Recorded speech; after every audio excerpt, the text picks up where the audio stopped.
এই যে বংশগুলোর জন্মগ্রহণ পেয়ে আমরা মানে যে ভক্তিগুলোতে যুক্ত হলে গোবিন্দচরণ কোনো কালেই লাভ হবে না। কিছু কিছু কথা বলেছেন যে কোনো কালে গোবিন্দচরণ লাভ হবে না, তবে সেই ভক্তিতে যদি যুক্ত না হয়। সব ভক্তিতে গোবিন্দচরণ লাভ হবে না। তাহলে মহাপ্রভু কি বলেছেন? কিছু গৌণ আছে, কিছু মুখ্য রয়েছে। মহাপ্রভু বলেছেন আমার পথ আমার মত, এটি হচ্ছে সার। তাছাড়া এই পৃথিবীতে যত মত পথ আছে সব অসার, হবে ছাড়ে খায়, কোনো মত পথ থাকবে না। একমাত্র মহাপ্রভু মত, মহাপ্রভুর পথ, এটাই হচ্ছে সার। তাছাড়া যত মত পথ আছে সব অসার, হবে ছাড়ে খায়। তাহলে আমাদের মনুষ্যকুলের জন্মগ্রহণ পেয়ে কোন ভক্তিতে যুক্ত হতে হবে? সব ভক্তিতে কিন্তু গোবিন্দচরণ লাভ করা যাবে না, তাহলে বেকার হয়ে যাবে। এই যে মনুষ্যকুলের জন্মটা পেয়েছি, সব ভক্তিতে যুক্ত থাকলে কিন্তু গোবিন্দচরণ লাভ হবে না, কোনো কালই হবে না। তাহলে তো এই কথাটা বলতেন না মহাপ্রভু। এই যে অনেকে বলে থাকেন যে কৃষ্ণদাস কবিরাজ গোস্বামী প্রথম শ্লোক, সব থেকে প্রথম শ্লোকে তিনি বলেছেন বন্দে গুরুনিশ ভক্তনিশ মিশা অবতার তৎপ্রকাশংস তৎশক্তি কৃষ্ণ চৈতন্য সঙ্গ। সর্বাগ্রে বলেছেন শিক্ষা দাতা গুরু এবং দীক্ষা দাতা গুরু, মানে যিনি শিক্ষা দান করেছেন এবং যিনি দীক্ষা দান করেছেন, দুটো গুরুকে কিন্তু সমানভাবে মর্যাদা দিয়ে তিনি কিন্তু বন্দনা করেছেন কৃষ্ণদাস কবিরাজ গোস্বামী। সর্বাগ্রে শিক্ষাদাতা গুরু এবং দীক্ষাদাতা গুরু। তারপরে বলেছেন প্রভুর যে পাদগণকে, তার অবতারগণকে, তার শক্তিবর্গগণকে এবং তার ভক্তগণকে, সকলকে কিন্তু কৃষ্ণদাস কবিরাজ গোস্বামী বন্দনা করেছেন। এবং তারপরে শ্রীকৃষ্ণ চৈতন্যদেব এবং নিত্যানন্দ প্রভুর চরণ বন্দনা করেছেন। কিন্তু এখন বর্তমানে কেউ কেউ বলেন যে শিক্ষা বলে কিছু নেই, দীক্ষাই সব।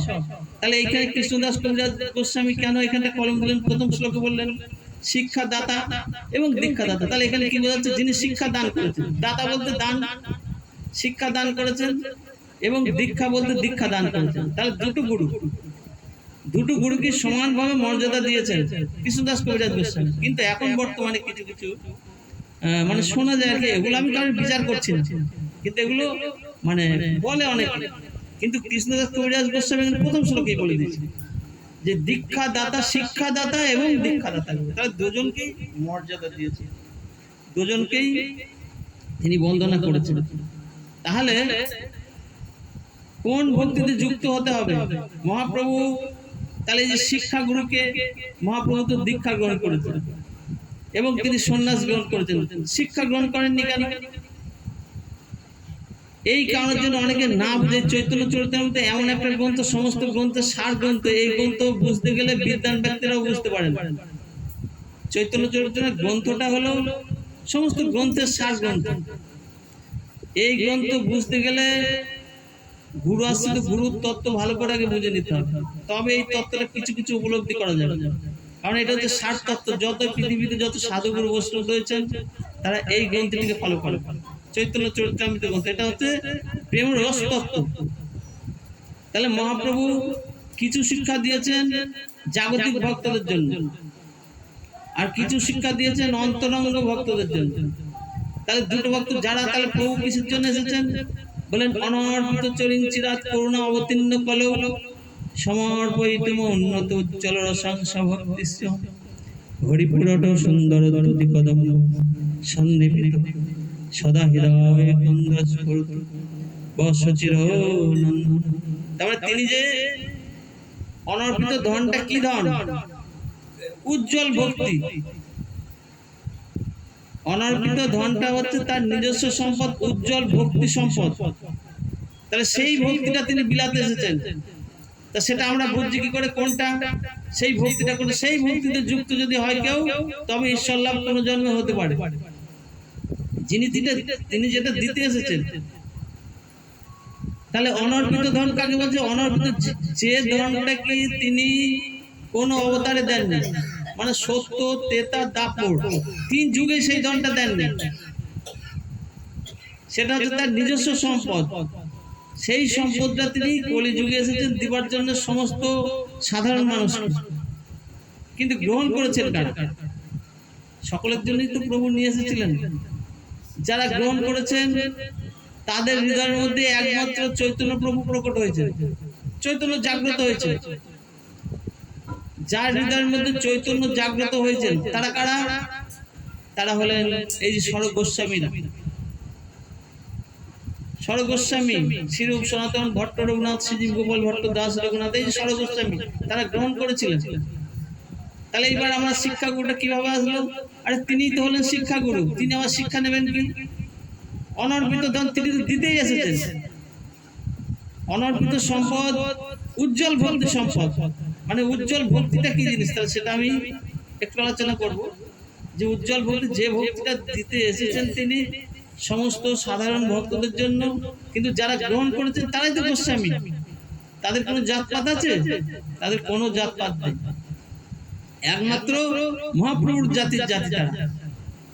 তাহলে সেই গোস্বামী অনুযায়ী আমাদের পরস্পর, আমাদের এই গুরু পরস্পর সেই শিক্ষা চলে এসেছে। এবার যদি কেউ বলে শিক্ষা বলে কিছু নেই, এইভাবে মহাপ্রভু নিজেই শিক্ষা, শিক্ষাগুরু, শিক্ষার স্বরূপ, শিক্ষাগুরুর স্বরূপ কি? চৈতন্য স্বরূপ। দীক্ষাগুরুর স্বরূপ হলো কৃষ্ণ স্বরূপ। চৈতন্য স্বরূপ হলো রাধা কৃষ্ণ মিলিত তন্ত্র। মানে রাধা কৃষ্ণ দুই দেহ এক দেহ ধরে তিনি এই চৈতন্য প্রভু রূপেছে। তাহলে শিক্ষাগুরু স্বরূপ হলেন চৈতন্য স্বরূপ, আদি গুরু হলেন চৈতন্য দেব। তাহলে এইবার সেই শিক্ষাটা স্বরূপ গোস্বামী, যেমন হচ্ছে প্রভুর মর্ম গোস্বামীর ধর্ম। প্রভুর যে মর্মগুলো গোস্বামী ধর্ম। মন্ত্র কি? প্রভুর শিক্ষাই হচ্ছে মন্ত্র, প্রভুর পথই হচ্ছে মন্ত্র। অনেকে বলে থাকেন যে মন্ত্র বলে কিছু নেই। আরে প্রভুর মতই, প্রভুর পথই তো হচ্ছে সার, আর শব্দ অসার। প্রভু এখানে চৈতন্য চরিতামৃতে পরিষ্কার ভাবে বলে দিয়েছে, প্রভুর মত, প্রভুর পথ হচ্ছে সার, তাছাড়া যত মত পথ আছে সব অসার হবে, ছাড়ে খাড়ে।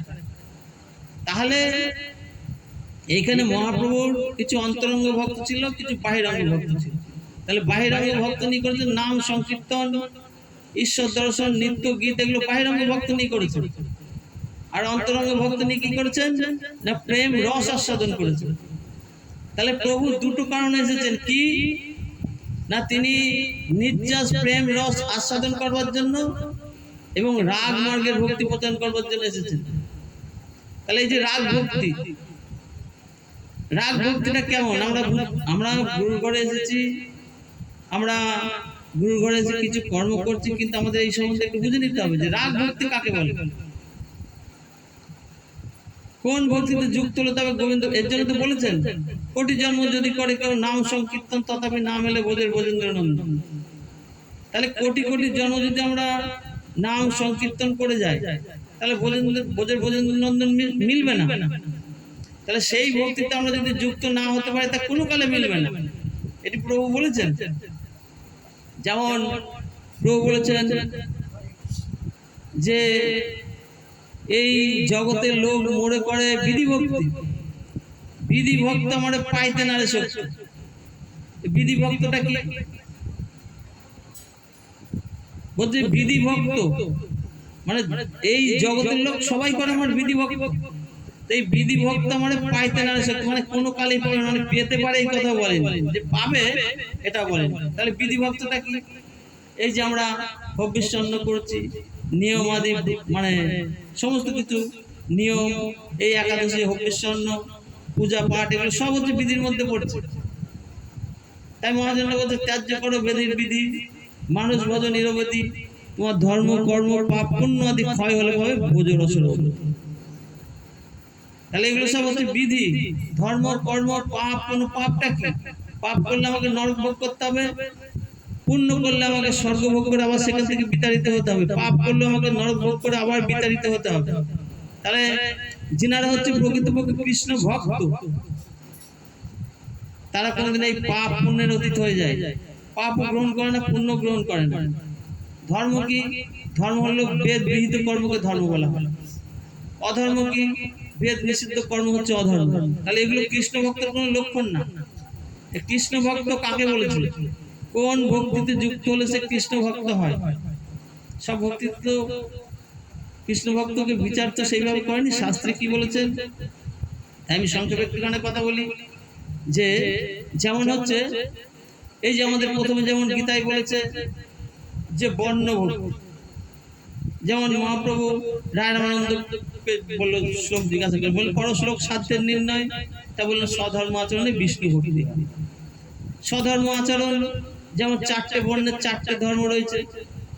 শূদ্র জাতির 3 জাতির সেবা করা, বৈশ্য জাতির কৃষিকর্ম ব্যবসা বাণিজ্য, ক্ষত্র জাতির যুদ্ধ করা এবং রাজ্য পরিচালনা করা। ব্রাহ্মণের কি? ব্রাহ্মণের হচ্ছে বেদ পাঠ অধ্যয়ন এগুলো করা, পূজা পাঠ। তাহলে বললেন যেমন গীতাতে বলেছেন স্বধর্ম মৃত্যু শ্রেষ্ঠ, পরধর্ম ভয়াবহ, কিন্তু এখানে মহাপ্রভু বললেন এটা কোনো ভক্তি নয়। বললেন চতুর্বর্ণ আশ্রম যদি কৃষ্ণ না ভজে, স্বধর্ম করলেও সে রৌরবে পড়ে মরবে, অর্থাৎ নরকে মরবে। তাহলে স্বধর্মটা বলছে এটা কোনো প্রকৃতপক্ষে ভক্তি না, কিন্তু আমরা মনে করছি এটা ভক্তি, কিন্তু এই ভক্তিতে গোবিন্দ চরণ লাভ হবে না কোনো কাল। তারপরে কি বললেন? বললেন কৃষ্ণ কর্ম অর্পণ সর্বসাধ্য সার। মানে আমরা যদি ঘুম থেকে উঠে সমস্ত কর্ম, যেমন গীতায় বলেছে তুমি কর্ম করে যাও, তুমি ডিউটি করে যাও, তুমি ফলের আকাঙ্ক্ষা করো না, কিন্তু এখানে বলছেন সম্পূর্ণ কর্মটাই যদি ভগবানকে অর্পণ করে দাও, তুমি ঘুম থেকে উঠে সমস্ত যা কর্ম করো, একবারে ঘুমানো পর্যন্ত তুমি যা কর্ম করো, এবং ঘুম থেকে উঠে তুমি সমস্ত কর্ম যাই করো না কেন গোবিন্দের প্রতি অর্পণ করে করবে, আমি তোমাকে সমস্ত থেকে তোমাকে মুক্ত করে দেবো। কিন্তু বলছেন যে এই কর্মটা কৃষ্ণ কর্ম অর্পণ সর্বসাধ্য বললেন, কিন্তু মহাপ্রভু বললেন এটাও কোনো ভক্তি না। তাহলে আমরা কি সেইখানে দাঁড়াতে পেরেছি? বলতে সমস্ত কর্মটা যদি ভগবানকে অর্পণ করে দিয়ে করা হয় দিন রাত 24 ঘন্টা, তাহলে সেই ভক্তের ভক্তিটাও বাহ্য ভক্তি। বলেন এই ভক্তি তো গোবিন্দ চরণ লাভ করা যাবে না, বলে এটাও বর্জনীয় আগে কওয়া হয়। তখন বলে স্বধর্ম ত্যাগ সর্বসাধ্য সার। যেমন গীতাতে বলতে সর্বধর্মান পরিত্যাজ্য মামেকং শরণং ব্রজ অহং তাং সর্বপাপেভ্যো মোক্ষয়িষ্যামি। তাহলে বলেন সব ধর্মকে পরিত্যাগ করে যদি আমার শরণ নাও, আমি তোমাকে পাপ থেকে এবং ভব যন্ত্রণা থেকে মুক্তি করে দেবো। তা প্রভু বললেন এটাও বাইরের ভক্তি, এটাও ভক্তি নয়। কেন না? বলছে এটা হয়তো কি ভক্তি না, কারণ যে কৃষ্ণ ভক্ত সে কখনো পাপ থেকে মুক্ত হয়ে যাব বা ভব যন্ত্রণা থেকে মুক্ত হয়ে যাব বলে হওয়ার জন্য ঈশ্বরকে ভজনা করে, এইটা হচ্ছে কৃষ্ণ ভক্ত না।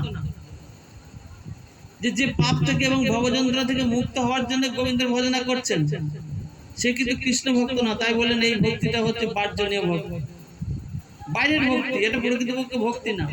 তা তখন বললেন জ্ঞান মিশ্রিত ভক্তি সর্বসাধ্য সার, তখন বললেন এটাও বাহ্যনীয়। আমরা তো জানি জ্ঞানী খুব ভালো, কিন্তু এখানে মহাপ্রভু বলছেন এই জ্ঞান মিশ্রিত ভক্তি। যেমন গীতায় বলেছেন জ্ঞান মিশ্রিত ভক্তি কি হয়, যেমন বললেন সাধন প্রভাবে নিজেকে জানতে পারে, নিজেকে, এবং সাধন প্রভাবে কোনো কিছুর প্রতি কেউ যদি বিয়োগ হয়ে যায় কোনো শোক করেন না, সমস্ত ভূতকে সকলকে সমানভাবে দর্শন করেন এবং কোনো কিছুর প্রতি আকাঙ্ক্ষা করেন না, কোনো কিছুর প্রতি শোক করেন না, সমস্ত ভূতকে সমানভাবে দর্শন করেন। তা ভগবান বললেন এই ভক্ত আমার পরাভক্তির ফলস্বরূপ প্রাপ্ত হন। কিন্তু প্রভু বলছেন যে এটাও ভক্তি নয়। বলছে কেন? বলছে এর মধ্যে জ্ঞান থাকে। তাহলে এই মতো ভক্তের ভক্তিটাও প্রভু বললেন এটাও বাইরের ভক্তি, এই ভক্তি তো গোবিন্দ চরণ লাভ হবে না। কেন? বললেন যে এর মধ্যে জ্ঞান রয়েছে। তাহলে জ্ঞানটাকে দোষ কি ধরলেন? বলছে জ্ঞান হচ্ছে যে নিজেকে শ্রেষ্ঠ বলে মনে হয়, এটা হচ্ছে বড় অহংকার, যে জ্ঞান নিজেকে শ্রেষ্ঠ বলে মনে হয়। তাহলে এই যে আমাদের অনন্ত কোটি ব্রহ্মাণ্ডকে যে গোবিন্দ অনাদিরাদি গোবিন্দ নিয়ন্ত্রণ করছেন, রক্ষা করছেন, এবার পরিচালনা করছেন, এবার আমরা যদি নিজেকে শ্রেষ্ঠ বলে মনে করি তাহলে কি সে ভক্ত হতে পারবে? তাহলে তার আমাদের উপরে যে কিছু আছে সেই জ্ঞানটা থাকছে না, যে আমাদের উপরে যে একজন অনন্ত কোটি ব্রহ্মাণ্ডকে নিয়ন্ত্রণ করছেন, তার ইশারায় জগৎ চলছে, চার করুণাতে সমস্ত জীবের প্রাণীর বাঁচা মরা, তাহলে এই জ্ঞানটা থাকছে, তাহলে নিজেকে শ্রেষ্ঠ বলে মনে হয়। বলছে এই দোষের জন্য জ্ঞান শূন্য ভক্তি, এটাও বাইরের ভক্তি, এটাও প্রকৃতপক্ষে ভক্তি না। এই ভক্তি তো আমরা জানছি এটাও বিরাট ভক্তি, যে সে সাধন প্রভাবে নিজেকে জানতে পেরেছে, কোনো কিছুর প্রতি শোক করেন না, আকাঙ্ক্ষা করেন না, সমস্ত ভূতকে সমানভাবে দর্শন করেন, কিন্তু এই ভক্তের ভক্তিটাও বললেন এটাও হচ্ছে বাহ্যিক ভক্তি। তা তখন বললেন তাহলে জ্ঞান শূন্য ভক্তি সাধ্যসার, প্রভু বললেন এটাও হয় কিন্তু আমি পাবো। তাহলে জ্ঞান শূন্য ভক্তিটা কেন প্রভু বললেন হয়? কারণ বললেন যে সকল বিবেচিত বিরহিত হয়ে ভগবানের গুণে মুক্ত ভক্তের ভক্তিতে ভগবত প্রাপ্তি হতে পারে।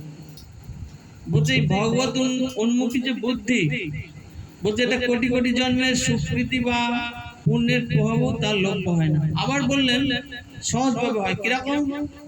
যদি কৃষ্ণ সেবার লালসা থাকে তাহলে খুব সহজভাবে হয়ে যায়। তাহলে এই যে জ্ঞান শূন্য ভক্তিতে প্রভু বললেন এটা হয়। তারপরে কি বললেন? প্রেম ভক্তি। বলছে হ্যাঁ, প্রেমের দ্বারাই ভগবান লাভ হতে পারে। কি করে হয় না? প্রেমের মধ্যে কৃষ্ণ সেবার নিষ্ঠা থাকে। এই যে নিষ্ঠা চলে আসলো, তাহলে আমাদের যে গুরু ঘরে আশ্রিত হয়েছি, আমাদের নিষ্ঠার দরকার। গুরু যে জিনিসটা সেবা করে না, গুরু যেখানে সেবা করে না, সেইখানে যারা একটু নিষ্ঠা এসেছে তারা সেখানে যাবে না, সেখানে সেই জিনিসটা গ্রহণ করবে না। তাহলে প্রথম হচ্ছে নিষ্ঠাতা। বললেন যদি প্রেম ভক্তির মধ্যে ভগবানের সেবারও নিষ্ঠা থাকে, এর জন্য এই ভক্তিতে গোবিন্দ লাভ হতে পারে। তারপরে কি বললেন? দাস্য প্রেম। বলছে দাস্য প্রেম হচ্ছে সংকোচবিহীন হতে পারে। দাস্য প্রেমের থেকে সখ্য প্রেম, দাস্য প্রেম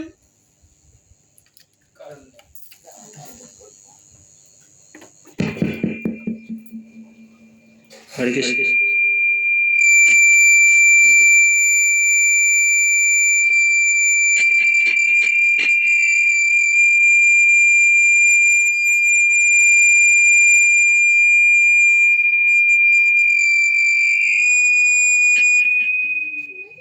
হরে কৃষ্ণ। দাস্য প্রেম সংকোচবিহীন হতে পারে। দাস্য প্রেমের থেকে সখ্য প্রেম উত্তম।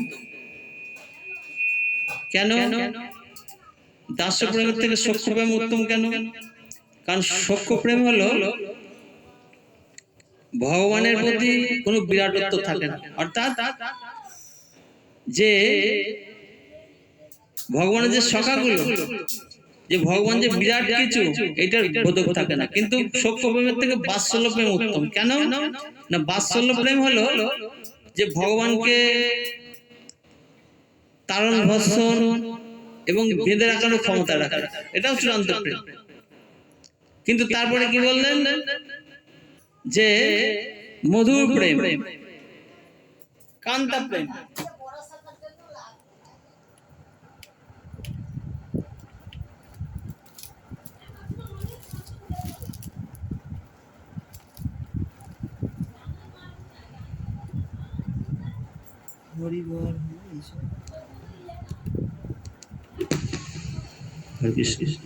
তাহলে কান্তা প্রেম, কান্তা ভাব, এটা সর্বশ্রেষ্ঠ ভাব বললেন। কেন? এই কান্তা প্রেমে হলো মধুর প্রেম। এই কান্তা প্রেমে হচ্ছে, কান্তা প্রেমের অধিকারীকে না রাধারানী। রাধারানী কান্তা প্রেমের অধিকারী। কারণ হলো এই রাধারানীতে সম্পূর্ণ প্রেমগুলো রয়েছে, পাঁচটা প্রেম। শান্ত, দাস্য, সখ্য, বাৎসল্য, এই চারটে প্রেমই রাধারানীর মধ্যে বর্তমান। এর জন্য এই রাধারানী মানে ভগবানকে সমস্ত আশা, সমস্ত বাসনা পূর্ণ করে দিতেন। মানে যত কিছু বাসনা ভগবানের ছিলেন, সেই বাসনাগুলো একমাত্র রাধারানী পূর্ণ করে দিতেন। রাধারানীর কাছে গেলেই ভগবান শান্ত হয়ে যেতেন। তাহলে মধুর প্রেমের অধিকারী, কান্তা ভাবের অধিকারী। এর জন্য বললেন, তখন মহাপ্রভু রায় রামানন্দকে প্রশ্ন করলেন, যে বললেন জানিল কৃষ্ণ রাধার প্রেম তত্ত্ব, শুনিতে চাই তার দুহার বিলাস মহত্ব। তাহলে রাধা কৃষ্ণের বিলাস মহত্ব শুনতে চাইলেন। তা তখন বললেন কৃষ্ণ হলেন ধীর ললিত, নিরন্তর কাম ক্রিয়ায় যাহার চরিত। তাহলে ধীর ললিত শব্দের অর্থ কি? এ তো শাস্ত্রের কথা, চৈতন্য চরিতামৃতের কথা। এগুলো হয়তো অন্যান্যরা কেউ এগুলো ধারে কাছে যায় না। যাই হোক, তা বললেন ধীর ললিত শব্দের অর্থ কি? চারটে বলেছিলেন। বলছেন একটা হলো তিনি চতুর, চতুর আবার বললেন ধীর, চতুরের শিরোমণি। তারপরে কি বললেন যে নবযুবা, নবযুবার কথার অর্থ হলো নিত্য নবরূপে যাহার যৌবন তাকে বলা হয় নবযুবা। আর কি বললেন তিনি নিশ্চিন্ত, নিশ্চিন্ত কথার অর্থ কি? নিশ্চিন্ত কথার অর্থ হলো তিনি সকল অবস্থাতে সমস্ত সময় তিনি শান্ত, উদ্বেগহীন। তারপরে কি বললেন প্রায়াস, প্রায়াস কথার অর্থ হলো যে তিনি প্রেয়সীর বশীভূত, অর্থাৎ যথাযোগ্য মর্যাদার সঙ্গে তিনি প্রেয়সীর বশীভূতকে বশ্যতাটাকে তিনি গ্রহণ করেন, তাই তিনি হলেন নবযুবা। এবং ধীর ললিত, তাহলে ধীর কৃষ্ণ ভক্ত হলেন ধীর, এর জন্য বলেছেন কোটি নিষ্ঠাবানের মধ্যে একজন জ্ঞানী ব্যক্তি শ্রেষ্ঠ, কোটি জ্ঞানীর মধ্যে একজন মুক্তজীব শ্রেষ্ঠ, কোটি মুক্তের মধ্যে একজন কৃষ্ণ ভক্ত দুর্লভ, তিনি হলেন শ্রেষ্ঠ। এবং ভক্তি মুক্তি সিদ্ধিকামী সকলেই অশান্ত। তাহলে ভক্তি কাকে বলে? ভক্তি হলো যিনি ইহ জগতে ভোগ করছেন, এটা আমার, সেটা আমার, ওটা আমার, পরকালেও গিয়েও তিনি স্বর্গ ভোগ করছেন, তিনাকে বলছেন ভক্তি। মুক্তি কাকে বলছেন? তিনি পাপ পুণ্য ভব যন্ত্রণা থেকে মুক্ত হয়ে খোলা আকাশে তিনি উঠছেন পাখির মতো, সেটা হচ্ছে মুক্ত। তিনিও কৃষ্ণ ভক্ত না, ভক্ত কৃষ্ণ ভক্ত না, মুক্ত কৃষ্ণ ভক্ত না। তাহলে ভক্তি মুক্তি সিদ্ধি, যারা সাধনা করে সিদ্ধি প্রাপ্ত হয়েছে তিনারও কৃষ্ণ ভক্ত না। কেন? তারা তো সাধনা করে তিনি সিদ্ধি প্রাপ্ত হয়েছেন, তাহলে তিনারা কৃষ্ণ ভক্ত না কেন? তা বলেন সাধনা করলে একজন ভক্ত হয়তো একটা অবস্থান করতে পারে, উচ্চ স্থানে অবস্থান করতে পারে, কিন্তু সেইটি কোনো কালবশত ক্ষয় হয়ে যায়, সেটা থাকে না, তাহলে সেটাও কৃষ্ণ ভক্ত না। তাহলে ভক্তি মুক্তি সিদ্ধি কামী, সে তো কৃষ্ণ ভক্ত না। তাহলে ভক্তি মুক্তি সিদ্ধি কামী সকলই হলো অশান্ত, কৃষ্ণ ভক্ত শান্ত এবং ধীর। তাই পরে বললেন যে সাধ্য বিনা সাধন বস্তু তো কবু নাই পায়, মানে সাধনা করে যেটা পাওয়া যায় সেটা সাধন বস্তু বলা হয়। তাই মহাপ্রভু জিজ্ঞাসা করলেন, বললেন সাধন সাধ্য বিনা সাধন বস্তু কেহ নাই পায়, কৃপা করে বলো রাই পাবার উপায়। এই যে দেখেন বললো যে পাবার উপায় কিভাবে পাওয়া যাবে, তা তখন রায় রামানন্দ বললেন মোর মুখে বক্তা তুমি, তুমি হও শ্রোতা। বললেন আমার মুখে তুমি যেটা বলছো তুমিই বলছো, আবার তুমিই শ্রবণ করছো। তা বললেন মোর মুখে বক্তা তুমি, তুমি হও শ্রোতা, অত্যন্ত রহস্য শুনুন এই সাধনার কথা। তাই বললেন এই কৃষ্ণ রাধা কৃষ্ণ যে লীলা, এই লীলাটি অতীব গুরুতর, দাস্য থেকে বাৎসল্যদের না হয় গোচর। মানে দাস্য, যেমন দাস্য থেকে শান্ত, দাস সখ্য বাৎসল্য, দাস্য থেকে বাৎসল্য অবধি অগোচর বলতে এরা জানতে পারে না, দর্শন করতে পারে না। তাই বললো দাস্য থেকে বাৎসল্যাদি না হয় গোচর, অর্থাৎ জানতে পারে না এই লীলাটা। তাহলে কে জেনেছিলেন? সখীরা জেনেছিলেন, অর্থাৎ গোপীরা জেনেছিলেন। তাই বললেন এই গোপী ভাব সর্বশ্রেষ্ঠ উত্তম ভাব। বলছে এই গোপী ভাবামৃত যদি কারো লোভ হয়, বেদ ধর্ম ত্যায্য করেছে কৃষ্ণকে ভজায়, রাগ অনুরাগ মার্গে ভজে যেই জন, সেই জন পায় বোধের বোধেন্দ্র নন্দন। তাহলে এই যে রাগের কথা এখানে বলে দিলেন, বললেন গোপী ভাবামৃত যদি কারো লোভ হয় বেদ ধর্ম ত্যায্য করে, বেদ ধর্ম ত্যায্য করেছে কৃষ্ণকে ভজায়, রাগ অনুরাগ মার্গে ভজে যেই জন, সেই জন পায় বোধের বোধেন্দ্র নন্দন। তাহলে রাগ কাকে বলে? রাগ হলো সাধনে বা ঈশ্বর দর্শনের তীব্র উদ্বেগ, তাকে বলা হয় রাগ। এবার রাগের ভাগ আছে, যেমন আমরা তো সকলে গুরু ঘরে এসেছি, দেখো আমরা এই যে আমি হরিদ্বারে গিয়েছিলাম, আমরা হয়তো কেউ গিয়েছেন কিনা যাই না, হরিদ্বারে যে ওখানে মানে আমাদের এখানে যেমন থানা, ওখানে সেরকম থানা আছে। তো থানাতে কি করে, আমাদের এখানে যেমন গাড়ি ব্যবহার করে, ওখানে সেরকম ঘোড়া ব্যবহার করে। প্রত্যেকটা সৈন্যদের মধ্যে একটা করে ঘোড়া থাকে, সেই ঘোড়াগুলো ছোট থেকেই তাদেরকে ট্রেনিং দেওয়া হয়, মানে শিক্ষা দেওয়া হয়। তা এইবার সেই ঘোড়াগুলো যখন কম্পিটিশনে আসবে, সব ঘোড়াগুলো কিন্তু দেখতে সুন্দর, সব ঘোড়াগুলোকে কিন্তু শিক্ষা দিয়েছে, ট্রেনিং দিয়েছে, কিন্তু যখন কম্পিটিশনে আসবে তখন ওর মধ্যে একটা ফার্স্ট হবে। তাহলে ফার্স্ট হবে কে? যার তীব্র লক্ষ্য রয়েছে, যার তীব্র উদ্বেগ রয়েছে, সেই ঘোড়াটি হচ্ছে ফার্স্ট হবে। সবাই কিন্তু শিক্ষা প্রাপ্ত, তা ঠিক সেই রকম আমরা যদি গুরু ঘরে এসেছি, সবাই গুরু আশ্রিত হয়েছি, যার মধ্যে রাগ আছে, অনুরাগ আছে, তীব্র উদ্রেক আছে, তীব্র লক্ষ্য রয়েছে, সেই একমাত্র হচ্ছে অনুরাগী ভক্ত। সেই ভক্তই হচ্ছে কৃষ্ণচরণ লাভ করতে পারবে, সেই ভক্ত একমাত্র কৃষ্ণচরণ লাভ করতে। তাই বললেন সব ভক্তিতে গোবিন্দচরণ লাভ হবে না। মহাপ্রভু এসেছেন এইটা দেবার জন্য। এই যে আমরা বললেন যে মহাপ্রভু কি ভক্তি দিতে এসেছে, মহাপ্রভু তো এই ভক্তিটাই দিতে এসেছে, রাগ ভক্তি। তা বলে নিজের বাইরাঙ্গ ভক্ত নিয়ে করেছেন নাম সংকীর্তন, অন্তরঙ্গ ভক্ত নিয়ে করেছেন প্রেম আস্বাদন। তাহলে যেটা তিনি আস্বাদন করেছেন সেটা তিনার ব্যাপার, তিনি কোন প্রেম আস্বাদন করেছেন সেটা প্রভুর ব্যাপার। কিন্তু তিনি যেটা প্রচার করেছেন সেটা হচ্ছে রাগ ভক্তি। সেই ভক্তিটা কে কতটা গ্রহণ করতে পেরেছে, সেটা হচ্ছে ঈশ্বর পাওয়ার ভক্তি। সেই ভক্তিতে যুক্ত হতে হবে মনুষ্যকুলের জন্মগ্রহণ পেয়ে। সেই ভক্তিতে যুক্ত হলে তবে সে গুরু গোবিন্দ চরণ কোনো না কোনো জন্মে লাভ হবে। তাছাড়া অন্য কোনো ভক্তিতে, এই যতগুলো ভক্তির কথা বলেছে এগুলো কোনো ভক্তি নয়, কিন্তু আমরা না বুঝে মনে মনে করছি এটা ভক্তি। এর জন্য তো মহাপ্রভু বলেছেন আমার পথ সার, আমার মত আমার পথ সার। তাছাড়া যত মত পথ আছে সব হচ্ছে অসার, সব হবে ছাড়ে ছাড়ে। একমাত্র এর জন্য বলছে প্রভুর মত ধরে আমাদের গুরুর সিদ্ধান্ত দিয়ে সেই পথ দিয়ে এগোতে হবে অনুরাগ ভাবে। সেই অনুরাগ ভক্তিতে, রাগ ভক্তিতে যদি যুক্ত হওয়া যায় তবেই কিন্তু সেই ভক্তিতে গোবিন্দচরণ লাভ হতে পারে, আর অন্য কোনো ভক্তিতে লাভ হতে পারবে। এটাই হচ্ছে মহাপ্রভু এখানে সিদ্ধান্ত দিয়েছেন। তাই সেই ভক্তিতে আমরা মনুষ্যকুলের জন্মগ্রহণ পেয়ে সেই ভক্তিতে আমাদের যুক্ত হতে হবে। সেই ভক্তিতে যুক্ত হলে আমরা কোনো কালে না কোনো কালে গোবিন্দচরণ প্রাপ্ত হতে পারবো। আর তাছাড়া অন্য কোনো ভক্তিতে, বৈদিক ভক্তি এখানে বলেছেন প্রভু যে আমি এসেছি শুধু নির্যাস প্রেম আস্বাদন করবার জন্য আর রাগ মার্গের ভক্তি প্রচার করবার জন্য। তাহলে সেই রাগ ভক্তিটা কারা গ্রহণ করেছিলেন না স্বরূপ গোস্বামীরা গ্রহণ করেছিলেন। আর সেই স্বরূপ গোস্বামী থেকেই আমরা গুরু পরস্পর সেই শিক্ষাটা পেয়েছি। এবার অনেকে বলে থাকে শিক্ষা বলে কিছু নেই, এখানে চৈতন্য চরিতামৃত পরিষ্কার বলে দিয়েছে। যাই হোক, এখানে থাকা ঘন্টার পর বাঞ্ছা ভিতরে বস্তু পাওয়াছেন পাবন ভক্তিটি ক্ষমা করবেন, কারণ যদি আপনাদের একটা ভালো লেগে থাকে সেটা আমার গুরুরই দান বা ঈশ্বরের দান।